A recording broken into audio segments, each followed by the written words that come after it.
여의도 사사건건입니다. 오늘은 최수영, 김상일 두 시사평론가와 함께 가보겠습니다. 안녕하십니까? 안녕하세요. 총선까지 28일을 남겨둔 오늘은 딱 오늘을 기준으로 해서 전체 판세가 어떤 그림으로 잡혀가고 있는지 살펴보고자 합니다. 민주당 공천 파동과 국민의힘 한동훈 바람, 이 두 개의 흐름이 부딪혀서 판이 출렁이던 상황에서 틈새를 공략하듯 등장한 조국혁신당으로 민주당의 등을 돌렸던 야권 지지층이 집결하는 현상이 각종 지표로 확인되고 있습니다. 자, 김상일 평론가. 네. 조국신당이 만들어지기 전까지는 이 강성 지지층 중에서도 극히 일부만 호응할 거는 관측이 지배적이었잖아요. 그랬죠. 그래서 민주당도 좀 멀리했던 거 그렇죠. 아니겠습니까? 그런데 지금 이 상황 어떻게 이해해야 될까요? 좀 상황이 많이 바뀌었다고 저는 생각을 합니다. 첫 번째, 민주당의 공천이 너무 공천 잡음이 많았고 비명계와 친문계가 거의 이 공천에 대해서 납득하기 어려운 상황이 됐다는 점 하나. 그리고 그 두 거대 양당을 찍을 수 없는 사람들이 표를 줄 곳이 없어졌다는 거. 제3지대가 하나로 뭉쳤다가 깨지면서 굉장히 중도층에 실망을 줬잖아요. 마땅치 않았는데 예. 조국혁신당이 그때 등장했다? 그렇죠. 그때 등장했다는 점. 이런 것들이 있고요. 또 하나는 두 거대 양당을 쳐다보고 있으면 조국과 만만치 않게 잘못된 점, 그 의혹들이 많은데 왜 그러면 조국만 안 된다는 거지? 라고 생각하는 점. 그 지점은 조금 이따가 좀 더 들여다보기로 하죠. 이런 것들이 환경이 많이 바뀌었다 이런 생각이 들고요. 첫 번째 공천 잡음에 의해서 비명계나 친문계가 진지를 구축할 곳이 필요했는데 조국의 그 어떤 좀 문제, 조국 대표가 가지고 있는 문제 이런 게 양 정당의 문제와 비추어 그리 이렇게 저기하지 않다라는 생각 때문에 그쪽으로 많이 몰려갔다. 그리고 강성 지지층은 처음부터 그로 갈 거라고 좀 생각을 했죠. 근데 강성 지지층 외에도 비문이나 비명계는 그쪽으로 거의 다 갔다 이런 생각이 들고요. 그다음에 중도층에도 일부 거의 저는 없을 거라고 보는데 일부 갔다고 한다면 그 이유는 검찰 개혁에 대한 어떤 신념이 있는 사람들이 그 층에도 있었을 것이다. 근데 그 부분에 대한 주제가 너무 선명했기 때문에 그럼 이거 먼저 해야 되지 않느냐라고 생각하고 가지 않았을까? 이렇게 봅니다. 방금 김상일 평론가가 짚어주신 부분이지만 이 강성 지지층 일부만 갔다고 보기에는 설명이 안 되거든요. 최수영 평론가는 어떻게 보십니까? 그러니까 이걸 지금 김상일 평론가가 현상적 상황을 설명해 주셨으니까 제가 요인적 상황을 좀 설명드린다면 정치에서 신당이 창당될 때 주로 신당에 이제 그 기반이 되는 사람들이 두 가지 유형이 있습니다. 첫 번째 뭐냐면 관망하던 기권층이나 중도층을 그 대거 동원해서 결집시켜서 동원하느냐 하는 그 부분이 하나가 있고 두 번째는 다른 정당에 있던 사람들을 반대로 해가지고 전향시켜서 데리고 오느냐 이 두 가지가 신당이 운영할 수 있는 두 가지 요인이거든요. 근데 조국 신당은 이게 설명이 안 돼요. 그렇기 때문에 지금 중도가 빠져나온 것도 거의 징후가 없고 그다음에 말하자면은 다른 정당에서 있던 사람들이 전향해서 온 것도 없기 때문에 이걸 설명하기 위해서는 민주당의 전통 지지층에서 두 가지 우리가 갈라졌다. 첫 번째는 민주당의 적통적 뿌리. 그러니까 지금 사실 조국 대표는 친문 세력의 또 한 적자로 봐야 돼요. 그렇죠. 그렇기 때문에 이번에 정말 친문과 비명이 너무 이번 공천에서 정말 거의 초토화가 되다시피 했다라는 그 불만을 가진 세력이 일부 이탈했을 수가 있고 또 하나는 정말 그동안 민주당이 정권 심판론에 전혀 부응하지 못하고 있다라는 제1야당의 문제 제기를 했던 일부 지지층들이 이번 기권하거나 혹은 관망하려고 했는데 방파제가 하나 생겨서 그리고 이동해서 전선을 구축한 이런 정도의 두 가지 유형이 아니면 이게 설명이 안 되는 그런 상황적 요인 같습니다. 두 분이 이제 총평을 해주셨는데 좀 더 들어가 보면서 제 얘기를 말씀을 드리겠습니다. 짧게만 제가 말씀을 드리면 짧게요. 이게 비례표잖아요. 비례표는 지역을 뽑고 난 다음에 이거를 꼭 지역을 투표한데 주지 않으면 어디 다른 데 주고 싶다라는 생각이 들어요. 좀 이렇게 내 표를 넓게 쓰고 싶다라는 생각이 든단 말이에요. 그런 요인도 있을 겁니다. 잘 들었습니다. 여론조사 내용을 하나 보면서 들어가 보도록 하겠습니다. 비례정당으로 조국혁신당을 뽑겠다는 사람 전체적으로는 17%로 나타났는데 이 사람들을 세대별로 확인해 봤습니다. 40대와 50대가 가장 많았는데요. 40, 50대는 민주당의 주 지지층이기도 하죠. 반면 10대와 20대에서는 비례정당 투표에서 조국혁신당을 뽑겠다는 비율이 2%에 불과한 것도 여러 가지를 생각하게 하는 특이점입니다. 이 젊은 층의 지지율이 낮은 거는 저희가 뒤에서 얘기를 해볼 거고요. 먼저 40, 50대의 지지가 명확하게 나타난 부분부터 살펴보도록 하겠습니다. 최 평론가께 먼저 여쭤보죠. 조국의 강을 얘기할 때 던져졌던 화두가 공정 아니겠습니까? 그렇죠. 자, 그런데 이 40, 50대를 중심으로 한 야권의 주 지지층이 그 민주당도 꺼려하고 있는 그런 상황에서 먼저 앞장서서 조국의 강을 먼저 건너왔단 말이죠. 네, 그렇죠. 다시. 예. 배경이 뭘까요? 그러니까 정당은 세 가지 정도로 압축이 돼요. 세대 정당이 되느냐, 계급 정당이 되느냐, 지역 정당이 되느냐. 이 조국 정당, 조국 신당은 이 세 개 어디에도 해당되지가 않아요. 그러니까 이 말하자면은 슬로건을 검찰 개혁 이거 하나를 들고 온 건데, 근데 이제 4050이 누구냐면 민주당의 주 지지층들이거든요. 예. 그러니까 민주당 가지고는 더 이상 윤석열 정부의 대안 정당이 될 수 없다. 그다음에 수권 능력에 대해서 우리가 동의해 줄 수 없다고 일부 여기에 건너왔는데, 중요한 거는 이 10대와 20대가 전혀 반응을 하고 있지 않다는 거예요. 예. 이거는 뭐냐면 조국 대표가 아무리 당신이 뭐라 그래도 당신도 자녀에 대한 그 부정 입학 비리 의혹 때문에 실형을 2심까지 선고받은 사람이고, 구속을 안 한 것도 더 그러니까 법원이 약간 양해를 해준 측면이지, 지금 사실은 감옥에 들어가 있어야 할 분 아닙니까? 그런 측면에서 10대, 20대들이 당신이 지금 더군다나 그 첫 번째 공약으로 꺼내놓은 게 기회균등을 꺼내놨어요. 전혀 동의가 안 되는 거죠. 자, 그렇다면은 일단은 40, 50대가 이렇게 집중적으로 지원을 네, 그렇죠. 해주는 네. 그 배경에 대해서 좀 여쭤봤었는데 네. 공정에 대한 개념이 좀 바뀐 겁니까? 아니면 기준이 좀 낮아진 겁니까? 그러니까 4050은 그동안 제가 보기에는 그 조국 대표가 그동안에 재판을 받으면서 국민적 공분을 잃었고 전혀 동의해 줄 수 없는데, 그동안 450, 50은 민주당 지지층의 주 계층이다 보니까, 세대다 보니까 조국 대표가 너무 과도하게 공격받은 지점이 있어서 우리가 이번에 보완해줘야겠다, 이런 약간의 보완 심리가 반영된 것 보완 같아요. 심리. 예. 그런 측면을 놓고 봐야 되고, 10대, 20대, 여전히 30대도 약간 스윙인데 10대, 20대는 전혀 동의해 주지 못하겠다. 좀 이따 다시 여쭤보도록 하겠습니다. 다는 게 그런 이유 같습니다. 일종의 뭐 보안 심리가 작동했다 이렇게 평가를 해주셨는데 김상일 평론가는 이 부분 어떻게 보십니까? 그러니까 40, 50대가 야권 주 지지층이잖아요. 예. 민주당 지지층이잖아요. 근데 이게 건너갔다 이런 표현을 저도 좀 아까 좀 잘못 썼는데 건너갔다는 표현을 쓰기가 어려워요. 왜냐하면 예. 메인 투표의 메인인 지역구 표는 민주당이 주잖아요. 그렇죠. 그러니까 표가 두 개라는 거를 좀 봐야 돼요. 교차 투표를 하고 교차 있다. 투표를 하고 있다는 거죠. 그러니까 표가 두 개이기 때문에 민주당을 지지를 하지만, 두 번째 표는 이게 더불어민주연합이라는 대가 이게 민주당의 표를 줘가지고 온전히 민주당을 위한 것이 될 것이냐. 왜? 거기에 기본소득당 그리고 진보당이 들어와 있잖아요. 근데 기본소득당의 용해인 대표 같은 경우는 이거를 뭐 편승 정치, 뭐 기생의 정치로 의원을 두 번이나 하려고 한다, 이런 비판이 있습니다. 야권 내에서 이런 게 비판이 좀 있는 있죠. 거고요.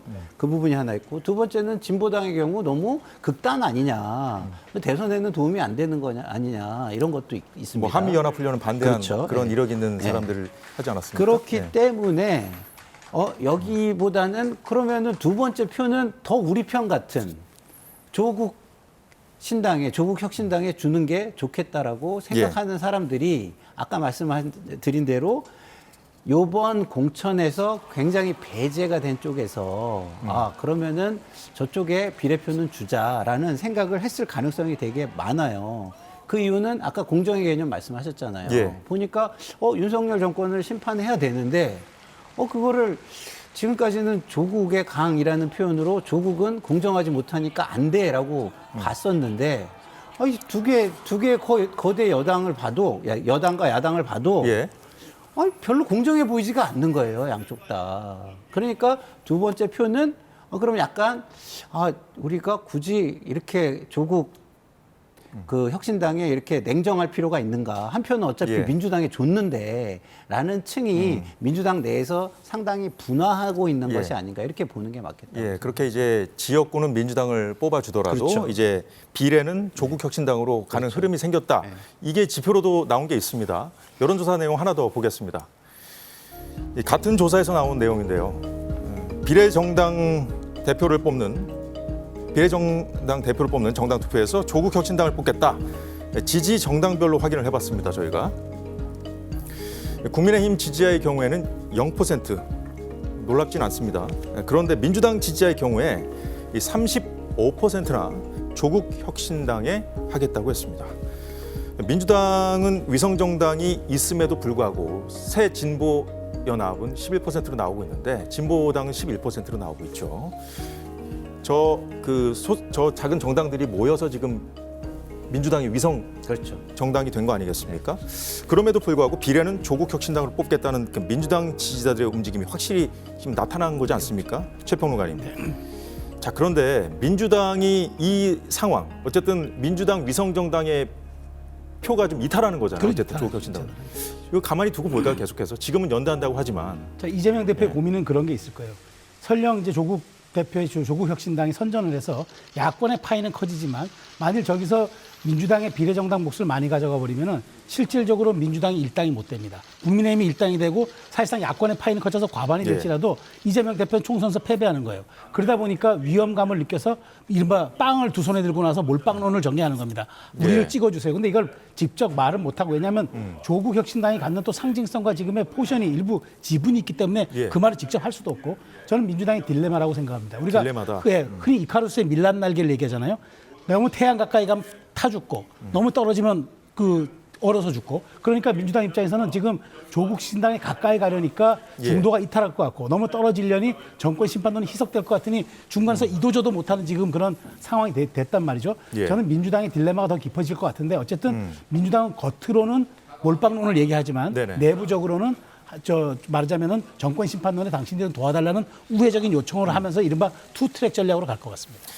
지금 말씀하셨듯이 야권의 파이가 커진다면 그동안 민주당의 어떤 공천 상황이라든가 이런 데 이제 실망해서 좀 꺼려했던 그 여론조사가 와도 뭐 답변을 꺼려했다거나 뭐 이런 사람들이 있을 거 아닙니까? 그렇죠. 근데 이런 분들이 좀 이제 적극적으로 나오면서 야권의 파이가 커졌다 이렇게 볼 수 있을 것 같은데 김상일 평론가는 어떻게 보십니까? 이게 이 상황이 계속 어디까지 갈까요? 야권의 파이가 커지려면은요. 야권이 좀 모범적이고 중도층에 좀 희망을 주는 부분이 있어야 파이가 커지는 건데 파이가 커졌다고 볼 수 있을까요? 저는 그거보다는 전통적인 민주당 지지층 중에서 투표를 포기할 만한 사람들을 그래도 투표를 하게끔 만들었다. 이 정도까지로 해석하는 그 것이. 정도 좀으로 볼 수 있지. 이거를 파이가 커졌다 파이가 이렇게까지 커지고 표현하는 건 중도층까지 뭐 여기에 동조해서 뭐 지지를 가세했다.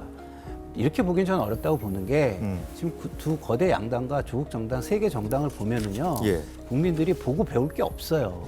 그러니까 희망이 될 수가 없습니다. 그럼 중도층 입장에서는 어떤 생각을 하냐면 이런 생각을 하는 거예요. 아 이번 선거에서 두 거대 양당을 혼내주고 싶은데 그러면은 두 거대 양당을 빼면 어디를 찍지? 라고 물어보면은 이 제3지대가 또 분열을 해버렸잖아요. 찍을 데가 없어져 버린 겁니다. 그러니까 제3지대를 찍어주고 싶은데, 아니 그러면은 그 안에 조국 뭐 비례 정당도 뭐 넣어주지라는 이런 현상. 그리고 조국 그 대표가 훨씬 선명하게 잘 보이기도 하는 부분. 이런 것들이 지금 효과를 발휘하는 것이지. 제가 볼 때는 야권의 파이가 넓어졌다. 저는 그렇게 보기엔 좀 어렵다고 자, 봅니다. 그렇다면은 야권 지지자들을 더 끌어올 수 있는 여력이 있을까요? 이미 최대치를 찍은 걸까요?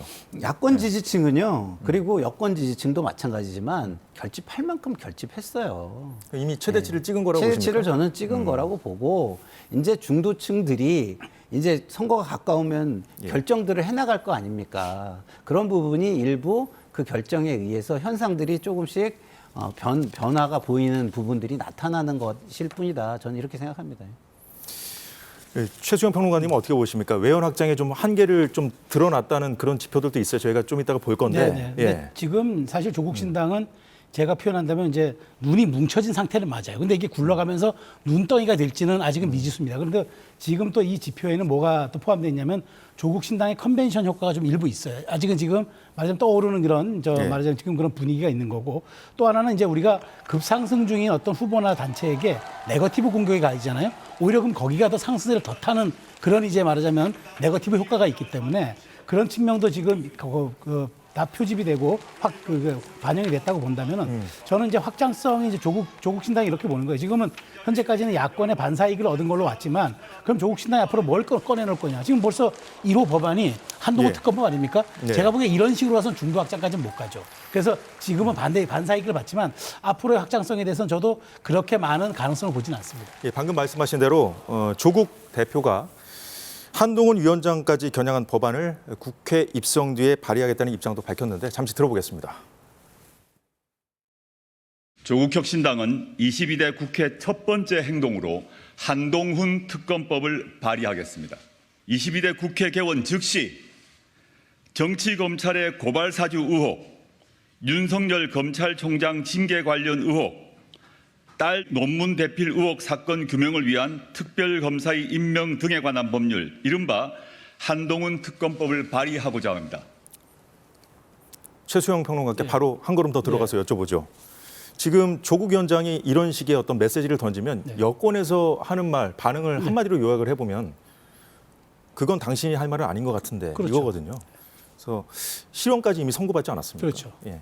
그러니까 저는 조국 위원장이 지금 말하자면 조국 대표가 이걸 꺼내 들음으로써 더 상징성 있고 더 말하자면 강성에 반영할 수 있는 그런 뚜렷한 자기 모습을 보일 수 있겠으나 이게 과연 그러면 더 확장성을 갖고 있는 이슈가 될까요? 자, 아무리 선거가 상대의 어떤 실수에 의해서 가는 거라지만 실질적으로 그래도 22대 총선에 출마하는 사람이 민생을 얘기하고 그다음에 국가의 미래를 얘기해야 그게 공적 위치에 있는 사람이지 그게 사적 이슈를 여기에 공적 위치에 내가 동원하겠다?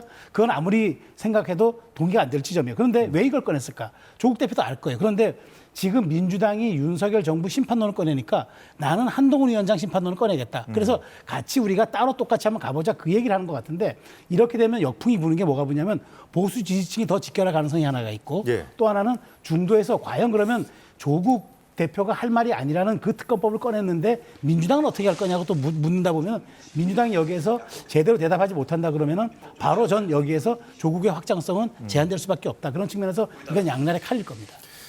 예, 김상일 평론가님 어떻게 보십니까? 지금 조국 대표가 한동훈 위원장 딸 논문 관련 의혹까지 규명하겠다는 거 아니겠습니까? 그런데 지금 재판받고 있는 혐의 중에 하나가 입시 비리 혐의잖아요. 그래서 지금 앞서 본 우리 그 여론조사 결과가 하나 있는데 연령대별로 본 거 있죠. 좀 보면서 좀 여쭤보고 싶은데 10대와 20대 지지가 좀 못 받고 있는 이 상황도 여기하고 좀 관련이 있는 거 아니겠습니까? 당연히 예. 저는 그렇다고 보고요. 기본적으로 이해 당사자로 보이잖아요. 뭔가 문제를 해결할 때는 제3의 공정한 사람이나 심판이 나와서 그 문제를 해결해 주기를 바라지 예. 이해 당사자가 문제를 직접 해결하기를 바라지 않습니다. 그럼 어떻게 됩니까? 그게 본인 개인의 한풀이가 되고 본인 개인의 보복이 되는 거잖아요. 그러니까 여권에서는 이걸 방탄이라고 지금 그렇죠. 한풀이 공격하지 정치, 보복 정치가 되는 거예요. 그러면 국민들이 볼 때 지금 양 당이 갈라져서 서로를 악마화하고 혐오를 선동하고 그다음에 증오를 선동하고 자기들의 이익만을 위해서 내세우면서 지키려고 하면서 오히려 싸움을 더 확전시키고 이런 걸 봐왔잖아요. 예. 그러면 조국 대표가 지금 하는 것도 거기에 연장선상 내지는 더 심하게 보이지 덜하게 보이지 않잖아요. 그럼 중도층이 그게 지금 싫어가지고 제3지대 어디에 투표할 수 없나 이렇게 지금 둘러보고 있는데 여기에 투표할 수 있겠습니까? 없고요. 그리고 두 번째 표착은 윤석열 정권을 심판하겠다고 했잖아요. 근데 거기에 한동훈 장관을 보이게 하면은 이게 분산되잖아요. 그럼 제가 볼 때는 한동훈 장관 같은 경우는 신상품이에요, 신상품. 아직은 어디까지 나쁜지를 국민들이 그렇게까지 많이 보고 느끼고 하지 못했거든요. 그런데 이렇게 나오면은 제가 볼 때는 윤석열 오히려 정권 심판론을 좀 오히려 가리게, 좀 더 가려지게 하는 효과가 오히려 생기지 않을까. 그런 부분에서 또 패착이다 이런 생각이 듭니다. 예, 조국 혁신당에 대한 두 분의 입장 잘 들었고요. 민주당 상황 들여다보겠습니다. 예, 민주당도 공천 파동으로 흐트러진 전열을 정비해서 대여 공세에 집중하고 있습니다. 이재명 대표는 자신이 내세운 현 정권의 5대 실정을 거론하면서 그 기조에 맞춰서 유세 일정을 이어가고 있는데 이 대표 발언도 잠시 듣겠습니다. 이채양영주 한번 더 해볼까요? 네. 이채양영주 이 일에 대해서 대체 이 정부는 어떤 책임을 졌습니까? 이 일들에 대해서 이 정부는 책임이 없습니까? 국민을 무시하는, 국민을 없이 여기는 정권은 폐륜 정권입니다. 예, 이재명 대표가 이채 양명주라고 한 윤석열 정권의 5대 실정이 뭐냐? 화면으로 좀 보겠습니다. 이태원 참사의 최상병 사망 사건. 이 최상병 사망 사건과 관련해선 이종섭 특검법까지 이미 발의했죠. 그리고 나머지 양명주는 김건희 여사 관련된 의혹을 얘기하고 있는데요. 자, 김상일 평론가. 네. 남은 기간 이 전략으로 네. 전력 투구하겠다. 네. 이런 얘기 아니겠습니까? 네. 어떻게 보십니까? 전력 투구할 수 있게 만들어줬죠. 저는 처음에 이채 양명주라는 얘기를 들었을 때 참 이름을 억지로 명명한 것 같다 이런 생각을 했어요. 근데 이종섭 전 장관 호주 대사 임명으로 최상병 사건이 부각이 되니까 이채 양명주가 귀에 쏙쏙 들어오기 시작하는 거예요. 다시 말해서 현 정권이 이채 양명주라는 캐치프레이즈에 생명력을 불어넣어줬다. 저는 이렇게 생각합니다. 아니 저는 좀 이해가 안 되더라고요. 좀 약간 제가 국민의힘으로 저를 빙의시켜가지고 한번 생각을 해봤는데요. 아니 한 달을 못 기다려?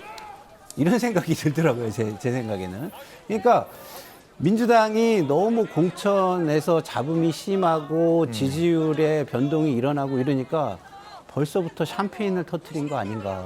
벌써 오만해진 거 아닌가. 그리고 강서 재보궐선거 이후에 좀 자세를 낮추는 듯한 모습, 국민의 눈치를 좀 살피는 모습이 벌써 사라지기 시작한 거 아닌가. 이런 느낌이 들 정도죠. 그래서 빌미를 줬다고 생각하십니까? 빌미를 준 거죠. 그래서 이것이 이종섭 호주 대사 임명권을 합리적으로 설명해서 국민을 납득시키거나 아니면 그거를 합리적으로 느끼게 처리해주지 않으면 제가 볼 때는 이 이채 양명주 구호는 상당한 저는 파괴력을 발휘할 수 있는 상황으로 가고 있다 이렇게 생각합니다.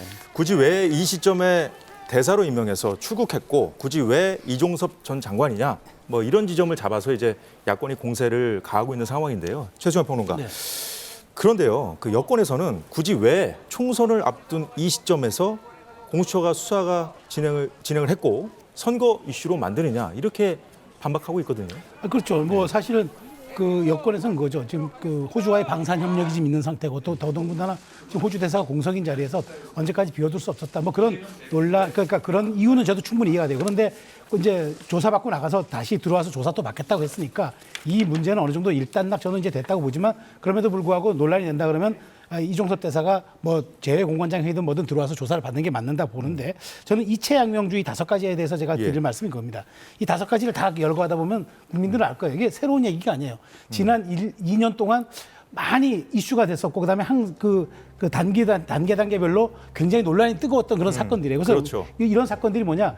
윤석열 정부를 심판하기 위해서 이걸 다시 끄집어낸 건데, 자, 우리 이제 정치학 이론에 면역 효과 이론이라는 게 있어요. 네. 이른바 가스백인데, 그러니까 널리 알려진 이슈나 결점이 선 반영된 것이 다시 끄집어낼 때는 그게 큰 효과가 없을 것이라는 게 면역 효과 이론인데, 저는 지금 민주당이 이 정도에서 어느 정도 이제 수위를 조절하다가 다른 그러니까 말하자면 포지티브 방향으로 전환을 해야 되는 게 맞다고 봐요. 왜냐하면 총선이 아무리 정권을 심판하는 게 주목적이라 하더라도 최소한 민주당이 숙권할 능력이 있냐? 대안적 예. 모습이 있냐? 그다음 미래 비전이 뭐냐를 최소한 22대 총선이 우리가 어떻게 하겠다는 걸 보여줘야지 이채 양명주만 계속 되뇌어 가지고는 제한적일 수밖에 없고 지지층에 당연히 몰리겠지만 과연 이것이 중도가 예. 반응할 것인가? 저는 약간 회의적이에요. 그러니까 정권의 실정이라 한다면 서민의 삶, 네. 국민의 생활과 좀 직결되는 그런 내용들이 좀 포함되어 있어야 되는 그렇죠. 거 아닙니까? 오히려 피부에 와닿는 얘기를 해야 되는데 이 얘기들은 이미 국민들이 2년 반 동안 정말 귀가 아프도록 들어온 얘기란 말이에요. 그래서 이걸 가지고 심판해야 한다가 과연 이게 새로운 이슈가 될 수 있을 것인가. 저는 회고적 투표라지만 최소한 회고적 투표도 미래가 반영될 때 그게 먹히는 거지. 과거로만 돌아갑시다는 얘기가 얼마나 설득력이 있겠습니까? 예, 앞서 전해드렸던 여론조사 결과는 KBS 의뢰로 한국리서치가 3월 7일부터 9일까지 전국에 거주하는 만 18세 이상 남녀 3,000명을 대상으로 했고요. 무선 전화 면접 100%로 진행했습니다. 예, 김상희 평론가 좀 더 네. 하실 말씀 있습니까? 예. 그러니까 이런 거예요. 말씀하신 대로 이게 야당이 계속 주장하는 거면 아마 효과가 떨어졌을 거예요. 그래서 제가 그 이재명 대표가 양평에 가는 일정이 있었잖아요. 예. 그래서 정권 심판론을 재점화하려는 걸로 보이는데 이게 뭐 이것뿐이 할 게 없고 그렇지만 지금 이게 계속 그 재탕 삼탕이 되면 그렇게 효과가 없을 수도 있다. 제가 이렇게 얘기를 했었는데 근데 이거는요 논란 촉발 자체가 어디서 된 거냐면 여권에서 된 겁니다. 여권에서 그렇죠. 호주 대사를 임명하면서 출국 금지가 걸려 있는데 이걸 모르고 했느냐? 그리고 이런 식으로 출국 금지를 풀어도 되는 거냐? 그리고 이재명은 피의자라 그래서 대표로 야당 대표로도 인정을 안 해주는데 공직자를 그럼 피의자인 상태에서 임명하느냐? 여러 납득이 안 되는 국민이 납득이 안 되는 상황이 존재한 거를 여권이 촉발을 시킨 겁니다. 그러면 여권이 이거를 충분히 설명을 못 해주면 국민이 납득을 할 수가 없고 아 우리는 충분히 납득이 되는데 당신들은 왜 납득을 못해? 이 얘기를 선거 상황에서 한다? 그건 국민을 대놓고 무시하는 거잖아요. 그거는 매를 버는 것이다 이렇게 생각이 들어요. 예, 더불어민주당 상황 살펴보도록 하겠습니다. 조국 혁신당의 그 연합전선에 국민의힘 어떻게 맞서고 있는지 살펴보도록 하겠습니다. 한동훈 위원장은 최근 연속으로 일주일 전 이재명 대표가 먼저 단영한 곳들을 콕 집어서 마치 이 대표를 쫓아간 듯한 일정을 소화하면서 시민의 삶을 강조하면서 정권 심판 고에 집중하는 야권과의 차별화된 모습을 보였습니다. 한 위원장이 찾은 곳은 서울 영등포와 양천구 모두 여당에게는 불리한 곳으로 꼽히는 곳들입니다. 한동훈 위원장의 발언도 잠시 들어보겠습니다. 이재명 대표가 한 일주일 전쯤에 여기에 왔었죠. 여기 와서 한바다 욕만 쏟아놓고 갔는데요. 그것 가지고 영등포 시민의 삶을 개선시킬 수 없습니다. 저희는 여기서 영등포 시민의 삶을 실질적으로 개선시킬 약속을 하고 그걸 반드시 실천하겠다는 말씀을 드립니다.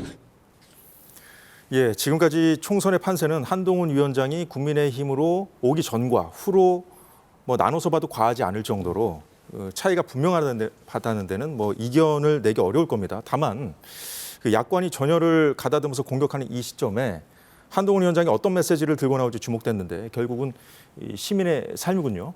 그렇습니다. 결국 집권 여당이 보여줄 수 있는 거는 시민의 삶을 개선시키고 그다음에 삶의 질을 좀 나아지게 하고 그다음에 국민들이 미래에 대한 희망을 갖고 살 수 있는 그런 나라를 만들어주는 게 그게 집권 여당이 할 일이잖아요. 그러니까 당연히 이렇게 포지티브한 걸 꺼내죠. 그런데 저는 이렇게 봅니다. 한동훈 위원장이 어쨌든 가장 어려운 시기에 비상대책위원장으로 왔잖아요. 와가지고 한동훈 위원장이 그동안의 언행이라든가 동선을 놓고 보면은 본인의 지지율이나 본인의 호감도가 매우 높았는데 국민의힘의 당의 지지율이라든가 그다음에 대통령의 국정 지지율은 별로 이렇게 따라오지 못해서 이른바 디커플링, 탈동조화라고 매를 지적을 했어요. 그런데 그랬었죠. 지금은 최소한 이게 붙어 있다. 최소한 이게 지금 같이 시너지가 나고 있다는 지표들이 여러 가지가 나오고 있기 때문에 그동안에는 한동훈 그냥 현상이었지만 이제는 한동훈 효과가 나타나고 있는 이 지점에서 한동훈 위원장이 시민의 삶, 특히 이제 한동훈 위원장 동료 시민이라는 말을 좋아하니까 시민의 삶을 개선하는 거예요. 시민의 삶이야말로 우리가 지금 발을 딛고 살고 있는 여기에 대한 가장 근본적 문제 아니겠습니까? 그런 점에서 저는 민생과 강조된 얘기를 하다 보니까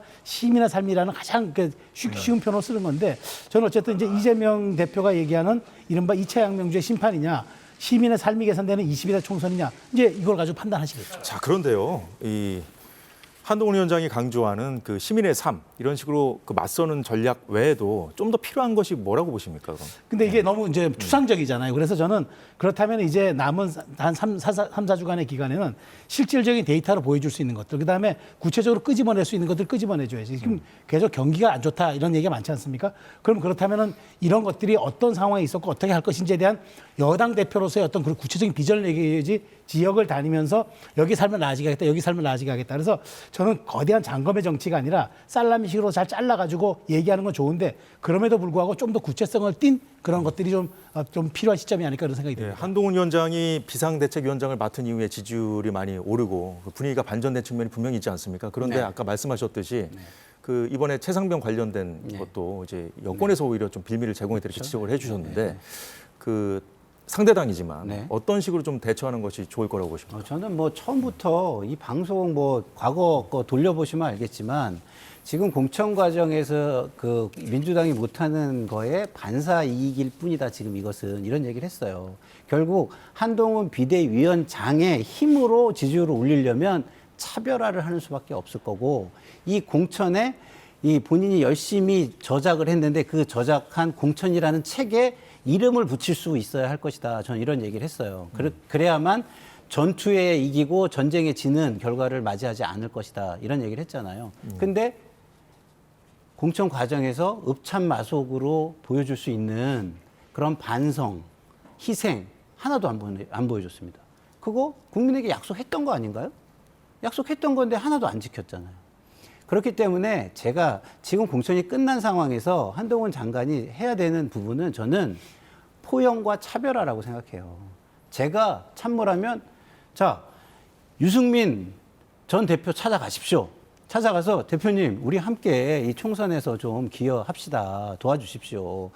일정 부분에 쓴소리 차별하다는 이야기 할 수 있게 해드릴게요. 그러나 하시기 전에 저하고 좀 약속되는 식으로 조금 어느 정도 수위 조절을 하고 하시죠.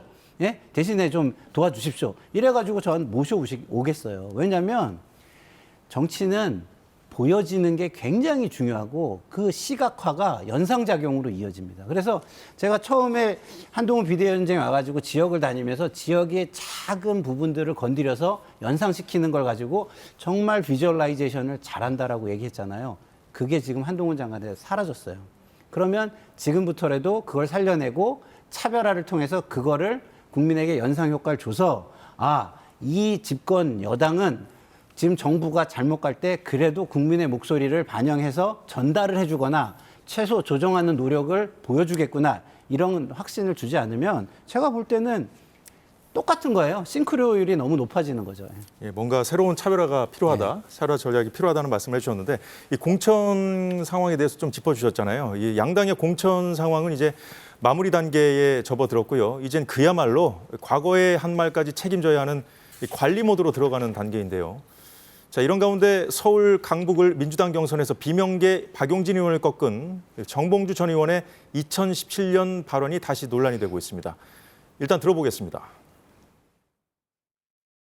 DMZ는 멋진 거 있잖아요. DMZ. 발목질에. DMZ에 들어가고 경품을 내는 거야. 발목질에 밟는 사람들한테 목발 하나씩 주니까. 최수영 평론가께 여쭤보죠. 네. 이거 뭐 누가 봐도 2015년 발생한 목함 지뢰 폭발 사건을 언급한 걸로 볼 수가 있는데 이건 뭐 단순히 막말이라고 하기에도 좀 어려울 정도로 좀 수위가 높은 발언인데요. 그렇죠. 여기 그때 우리 두 분 하사가 발목을 입고 목발을 짚고 다녔고 그다음에 그때 남북 관계가 긴장이 돼가지고 최대치로 갔었어요. 그런 사안을 저렇게 무슨 농담적으로 유튜브에서 얘기할 수 있습니까? 더더군다나 저거는 장애인에 대한 비하일 수도 있어요. 그래서 심각한 발언인데 저는 정봉주 의원이 언제라도 저는 위험성을 갖고 있는 분이라고 봐요. 제가 흔히 말씀드리지만 그 언어는 존재집이라는 그런 말이 있습니다. 평소에 생각이 나오는 거예요. 근데 정봉주 의원의 생각은 너무 위험하고 거칠고 그다음에 지지층에만 소구하는 경향이 너무 많아요. 그래서 앞으로 저는 사과로서 끝날 얘기가 아니라 저는 최소한 이거는 당 차원에서의 어떤 대책 마련도 좀 필요해 보이는데 민주당은 지금 침묵하고 있습니다만은 저게 정봉주 의원의 후보의 개인 사과로 끝날 문제인가라는 점에서 저는 이건 수도권 선거에도 굉장한 악영향이 될 수도 있다는 말씀 좀 드리고 싶어요. 정봉주 전 의원은 박용진 의원을 꺾지 않았습니까? 그렇죠. 그래서 논란이 많았잖아요. 네. 김상일 평론가. 네.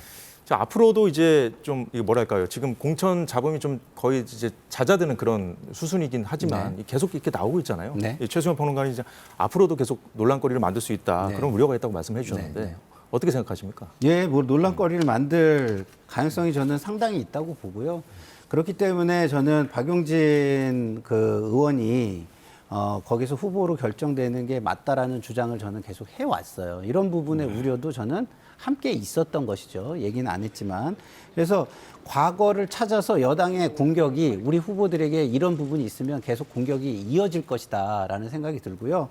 이런 부분에 대해서는 성의 있는 설명, 피하는 게 아니라 성의 있는 설명을 해줘야 한다. 그래야 중도층을 적어도 한 표라도 우리 쪽으로 끌고 올 수 있다. 만약에 설명이 없으면 지지층이야 항상 이 핸드폰을 들고 진영 논리에 계속 빠져들어가는 확증 편향의 속으로 계속 걸어 들어가시겠지만 중도층은 그렇지 않잖아요. 근데 이번 선거는 중도층이 판세를 가르는 선거다라는 측면에서 이 부분은 말씀하신 대로 민주당도 좀 심각하게 생각을 해봐야 된다 이런 생각이 듭니다.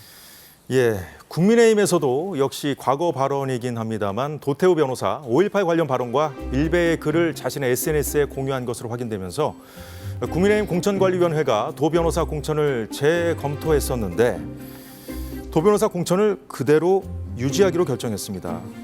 최 평론가님 어떻게 보셨습니까? 이거? 그러니까 이 문제는 그럴 것 같아요. 분명히 국민적 눈높이에서 문제가 있었다고 한동훈 위원장도 봤는데 이분이 경선을 통해서 어쨌든 선출된 후보에다가 한동훈 위원장도 그랬어요. 과거의 발언도 중요하지만 현재 반성하는 태도의 진정성이라든가 미래에 대해서 재발 방지하는 것도 이런 것도 대단히 중요하다고 했는데 그래서 사과를 두 차례 하지 사과를 않았습니까? 두 차례나 하고 네. 더더군다나 5.18 헌법전문에 반영하는데 내 이의도 없고 따르겠다. 근데 저는 조금 더 나아가서 노태우 후보가 만일 내 정치 인생에서 이러한 일들이 반복된다면 내가 정계 은퇴라도 하겠다라는 조금 더 센 수위의 자신에 대한 확신과 혹은 반성의 수위를 좀 더 높여줘야 한다. 그래야만 이제 금요일 날 한동훈 위원장이 이제 광주를 방문하는데 최소한 그렇게 해야만 최소한 광주의 마음도 더 어루만질 수 있고 국민의힘이 확장성을 가진 정당, 건강 이념적 스펙트럼이 좀 다양한 정당이라는 걸 보여줄 수 있는 계기가 될 거예요.